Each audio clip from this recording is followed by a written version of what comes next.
Hi and welcome back to the Citizen channel. Hope you're all staying safe and well on my World Cup update with a sky blue bias where we can. And of course, we're going to look at Saturday, the 3rd of December 2022. And obviously look forward to the 4th of December. Yeah, big game on there. I don't know. Let me think which one it is. Well, we'll talk about that in a minute. We'll look forward to the 4th of December as well. This is day 14 as the round of 16s kick off. Please, if you are new to this channel, it's usually Manchester City, but obviously this is a little side issue where obviously with a little, as I said, leaning towards the City players, but we have a look at the World Cup in general and the teams and let me know who you think's going to win, etc., etc. If you like what I do, please push that subscribe button, push the bell notifications. It'd be great to have you on board and spread the word. And please, if you just get that little split-second moment, please, it just makes an old City fan very, very happy. Just press that little like button, that little thumbs up. Warm me up, be much appreciated. Right, before we look at the results for the 3rd of December, we're going to look forward to the two games of the round of 16 on the 4th of December. So we'll start with the 3 p.m. kickoff, Sunday the 4th of December 2022, France versus Poland. France, please, I don't condone gambling when the fun stops. France are actually 3-10 on to win this, no surprise. Poland are healthy 11-1, and the draw is 17-4. This is at the Al Boumama Stadium. Both teams, of course, come into this following a defeat. Already qualified France did field a much weaker 11 in the 1-0 loss to Tunisia, and there was no shame in Poland's 2-0 loss to a rejuvenated and buzzing Argentina, was there? But they have been a little shot shy, Poland. That's their problem. Even with the legendary Lewandowski up front, it's just they've not really supplied him the ammunition, so that's their biggest problem. I think both teams will have fully fit squads. I don't believe there's any injuries, and on this basis, it's hard to see past France not progressing in this. So my prediction for this one will be a French win.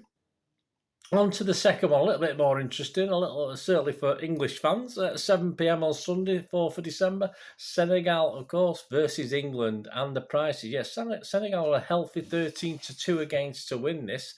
1-2 on England, would you take that? I don't know. 14-5 the draw in 90 minutes, of course. This is at the Al Bayt Stadium. And, of course, both Senegal and England come into this after winning their previous games. If you look at the stats, England have never lost, or the stats England against African countries, we've never lost in, I think, 20 games against African countries. But this is the African champions, isn't it? They've adapted well, I think, to the loss of Mane. It was a big, big, big loss, of course, and remain brimming with confidence, certainly after the getting through to the last 16. Although there's no shortage of confidence in England's camp either, is there? Let's be honest about it.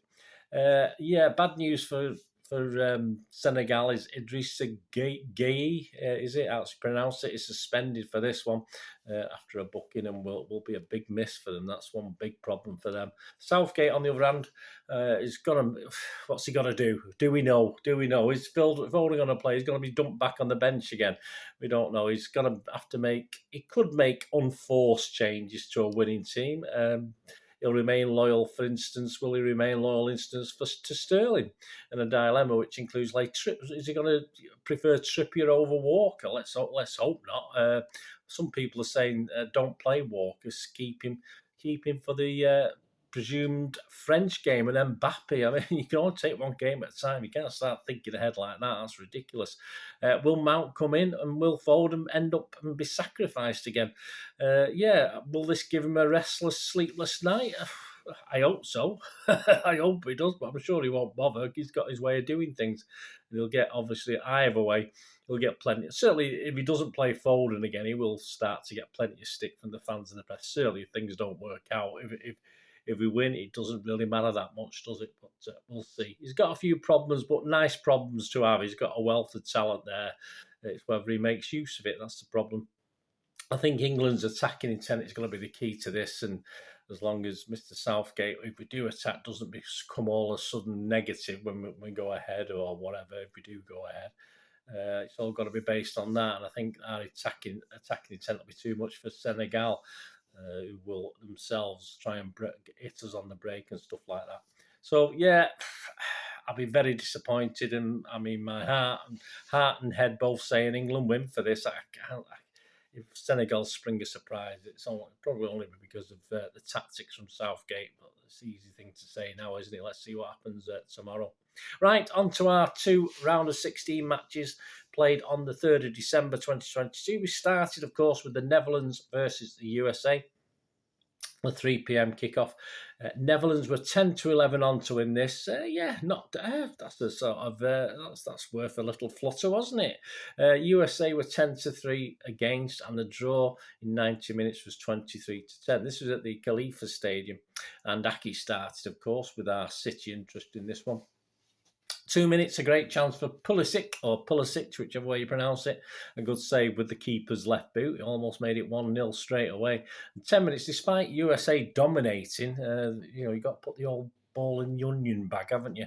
The Netherlands passed them apart, sort of ripped them apart up the field, and a pull back to the edge of the boxes, glided in for a 1-0 by someone called Depay. I don't know who he is. I don't know. He had some connection with some other club down the road, didn't he? Pretty naff atmosphere, I thought, as we got the Mexican wave going round within 20 minutes, which is pretty sad.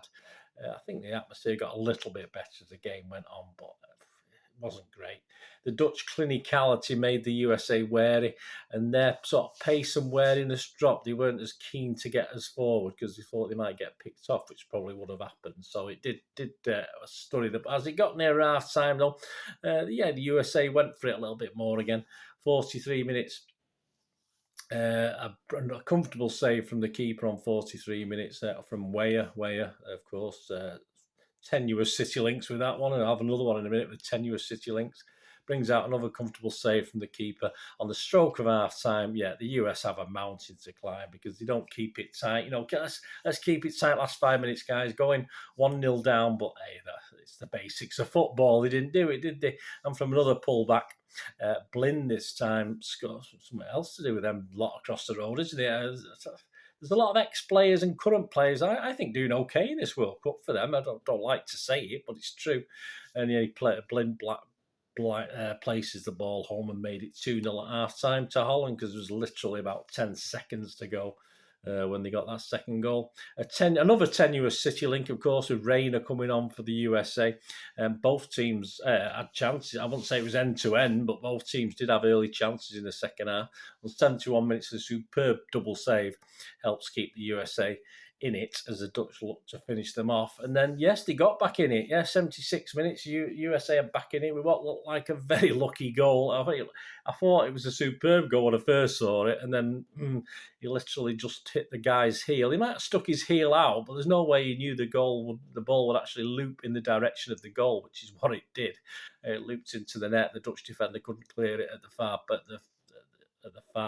post, and it went into the side netting on the good side of the side netting, and it was 2-1. Yeah, but as I said, more luck than judgment, I think, that one. But let's give him the benefit of the doubt. He knew what he was doing. I don't think so. 81 minutes. Yeah, again, as USA sort of pushed a little bit. They didn't open themselves up totally, but the Netherlands had done this all game. They looked far more clinical. That's another simple goal for the Netherlands on 81 minutes. Dumfries, some Marc right at the back. You could see it on the TV. He was just waiting for the cross. The USA defenders just didn't see him. He was at the back and he shinned it. Yeah, shinned it into the net from about 6-7 yards out. So it's 3-1 to the Dutch. And we didn't think there'd be any coming back from the USA for that. And there wasn't. It was plus 6 minutes. Aki got taken off after 93 minutes. He had, well done, lad. He had a good game. We'll have a brief chat. Well, I'll have a brief message on him in a moment. That was 93 minutes, so he got through it. And, of course, he was on a yellow card, so that was good. He got through it without a yellow card, so he's fine for the next game. And it finished Netherlands 3, the USA 1. And, of course, the XG philosophy, which we'll look at, my thanks to @XG philosophy.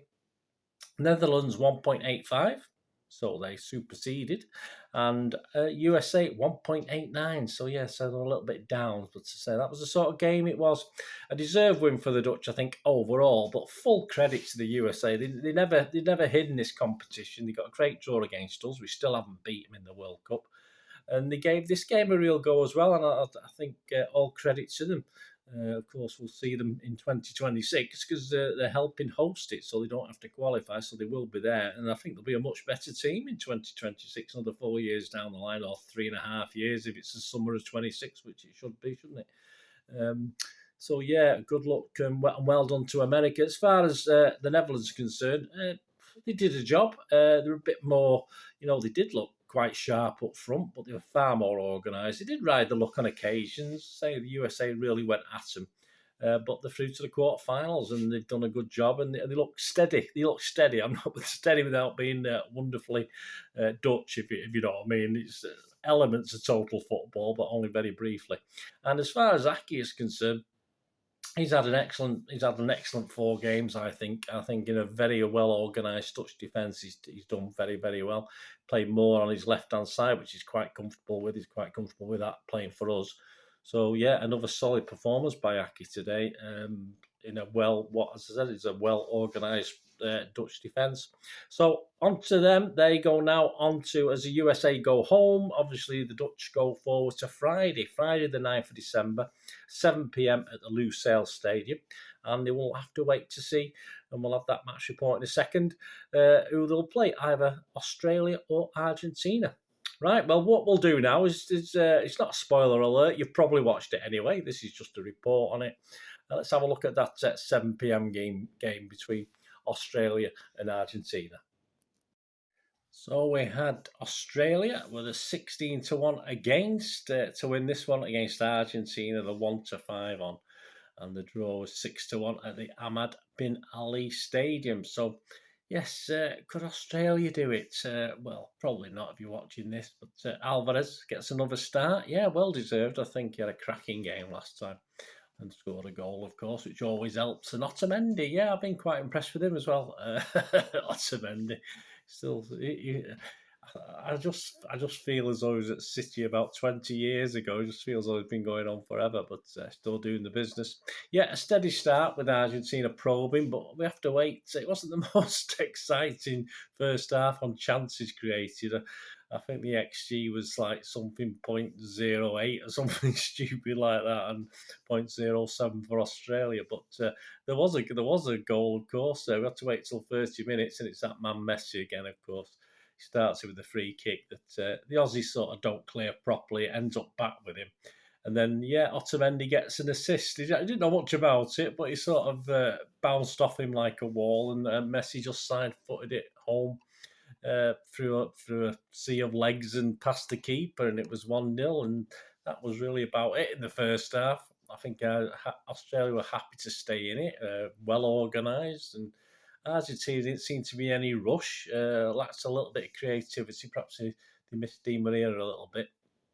So it was 1-0 to Argentina at half time, but we had a much better second half, that's for sure. Yeah, 57 minutes and it's 2-0. And you think more or less it's all over them, but it's old sniffer Alvarez, isn't it? A high press him, and I think it was McAllister as well. Was nipping around the goalkeeper and defenders, and the keeper just panicked and the error, and it allowed Alvarez to nip in. He just side footed it. It sort of slowly trundled its way into the. If you remember that the thing with Who Framed Roger Rabbit, where the steamroller was coming towards, and they were going no, and it was going dead slow. Well, that ball seemed to go dead slow over the touchline. But again, Alvarez on the score sheet's absolutely brilliant for the lad. 71 minutes, he gets a rest then, doesn't he? He was taken off, and then it all starts going wrong. As soon as these teams take City players off, it all starts going wrong. But another good game for Alvarez today. Then 77 minutes, Australia make it 2-1. A little bit of fortune in it, of course. A shot from distance. I think they did say he'd scored it, but obviously it was going wide. It was going well wide. It hit Fernandez. And just the goalkeeper had no chance. There's nothing he could do about it. It was just into the far corner, and it was 2-1. Big chunk of luck, but they probably deserved it because of the hard work they've been putting in. 81 minutes, Bajic for Australia went on a fantastic run, very Messi-like. Certainly beat 3 men. He could have beat 4 men. He left poor Otamendi for dead. He was sort of sold in one. but it was a last-ditch tackle by some United player, I think, who denied Australia an equaliser at that stage. Plus 7 minutes. The Argent's been wasting a bit of time. The goalkeeper catching it, standing up and then falling over. Silly things like that. We got 7 minutes injury time.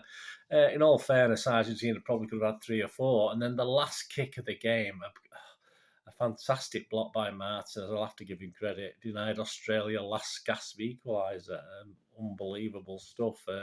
Would it have been fair? Probably not. It would have been a nice reward for Australia for showing the guts and the courage. But yeah, it would have been a bit unfair on Argentina. I've never thought I'd say that too much. And it finished Australia 1, Argentina 2. The XG philosophy by the end was a little bit better. As Australia was, Argentina was 1.77, Australia 0.52. Yeah, I think Australia worked very hard, but Argentina always that level above, of course, to where we expected that.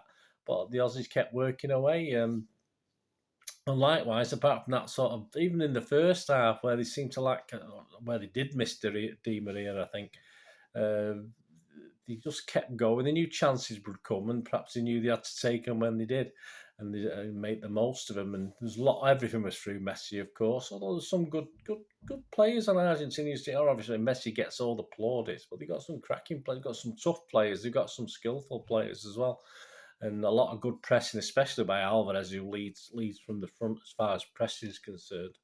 And Australia's determination at least led to them getting a goal. They could have snatched an unbelievable draw by the end of it. But all credit, they had Argentina wasting a little bit of time, which it was good to see. You know, if you can make a team like Argentina sort of waste time and try and get the time sort of. But having said that, in this day and age, hopefully it will be added on at the end. But there's no guarantees. Never is there, with this business. I still don't understand what the rules are now. Alvarez, I think, fantastic. I thought it was brilliant today. It was just growing confidence. I mean, it's, 2 goals in the last 2 games at the moment. I think after Messi, he's probably one of the first names on the team sheet, isn't he? And I fully expect him to play in the next game, which we'll just have a quick look at what that will be. Well, I'll tell you what it'll be. Yeah, the first quarter final decided is on Friday, the 9th of December at 7 p.m. at the Lusail Stadium. Of course, it'll be the Netherlands versus Argentina. So there you go. Look forward to that. And so the round of 16 still to come. We've talked about the early. We've talked about a couple of games earlier, of course. After that, we've still got France and Poland. Then we've got Senegal. Sorry, we've got France and Poland tomorrow with Senegal and England, of course. Then after that, we've got Japan and Croatia, South Korea and Brazil, and then Morocco and Spain, and Portugal and Switzerland. So I'll be here to cover it all. As much blue tinge as we can get out of those games. And as at this point in time, still 14 players, City players in the World Cup, and still only 2 come home. So anyway, let me know what you're thinking, guys. Let me know what you thought of the game. Let me know what you think of Messi. Let me know who your favourites to win the World Cup are. I've said after that first Saudi Arabia defeat to Argentina, there's a lot more to come from Argentina. We are seeing that at the moment, aren't we? So let me know what your thoughts are. Thanks for watching, guys. Until we meet again, I'll ask one thing, don't I? Please stay safe, everyone. Bye for now.